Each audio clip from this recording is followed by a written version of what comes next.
Welcome back to the Senior Living Show. Paul Najar alongside our weekly guests, Scott Neal, D. Scott Neal Incorporated, and caregiverscircle.com. And Scott, we've been talking for several weeks about you never know when that time is going to come that you have to figure out, okay, who's going to be taking care of mom or dad or aunt whomever or uncle whomever or big sister or big brother. You know, we know that you have a degree in pastoral care and that you have experience as a hospital chaplain. Tell us, how has that work impacted your work with caregivers today? Thanks, Paul. Well, you know, many caregivers are thrust into the caregiving role when suddenly one of their parents dies and they are having to care for the one that is surviving. And it kind of reminds me of that, you know, the airline attendant when she comes on and he or she says, you know, in the unlikely event that an oxygen need arises and the oxygen mask will drop down, take care of yourself before you put the mask on somebody else. Well, the same sort of goes for the caregiver. You know, it's stepping back and engaging in some sort of self-care can become very, very critical at that point.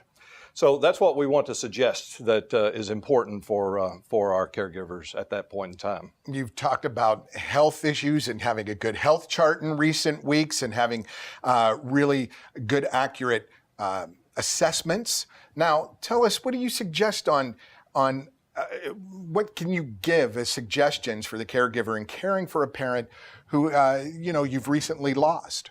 Well, there are two aspects to this, I think. The physical aspects are the things that the person who is now gone did for the family. You got to step in perhaps and take care of the paying the bills and the bookkeeping and all of that sort of thing. Sort of reminds me, my wife jokes that if she were to die suddenly, my son and I would probably starve to death. And her oil would never get changed if the opposite occurred, I think. So you know, so that's the physical aspects of it, but there's also an emotional component in it. It's really not uncommon for someone who has experienced the loss of a spouse to become really, really depressed shortly after the loss. You know, the family is there for the funeral and they all disperse and the relatives, you know, go their separate ways. And so we think that the physical aspects are more easily dealt with than the emotional aspects, but the emotional aspects are really, really important. So what to do in that case? Well, there are several things that you can do.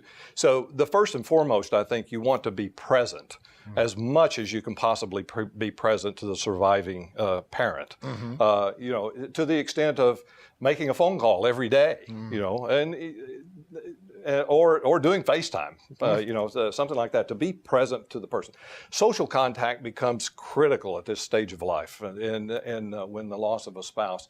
So we encourage people to bring in their surviving parent to as many family gatherings as you possibly can, and you know, take them to social events or public events that are where people are going to be there that they know, and they're going to want to be able to talk with them and that sort of thing. Life-giving life, right? Life-giving life. Keeping it going. Holidays are critical. Yes. You know, have as much family gathering at holidays as possible. Major decisions, we recommend that major decisions be put on hold for a time. You know, you don't need to downsize the house in the next week or two. You don't need to move, or you don't need to start giving things away. Put off those major decisions. But that in and of itself is a balancing act, because you also want to be giving independence. You want to be encouraging independence for that person who has just lost their spouse. So you talk about some emotional needs there, and those are important, but there are also physical needs, like staying in touch and getting people and moving and moving around. Just real quick, I want to ask you, with a big family, we've already talked about these types of things. Small, or maybe you're an only child, or you're the only surviving member of your family when a parent may pass. Do you have problems, or I mean, where do you find the people who need that help most? Is it that one person who doesn't have maybe a sibling or two to rely on? Well, I see the family as a system. And when you impact one part of the system, it's going to impact the entire system. Sure. And so I think, first of all, you know, we draw a geneogram on all of our clients to see the patterns that have existed in the family and who who this one belongs to and who that one belongs to and all that sort of thing. So, you got to encourage healthful living sometimes. Parents will withdraw and not eat properly or sleep properly. Support groups and counseling might be necessary in situations like that, to draw that one out. And I'm really big on allowing this or adopting the mindset that this is a period of growth and development. You got to be prepared for the sole surviving spouse, the parent, to even undergo some personality changes. The homebody might become the social butterfly. There you go. Or vice versa, for that matter. So you got to be attendant to those kinds of things and really listen to what's going on. All great info from Scott Neal. But Scott, how can we learn more? Well, join us at caregiverscircle.com. We talk about things like this. That's Scott Neal, D. Scott Neal Incorporated. We'll be back with more on the Senior Living Show.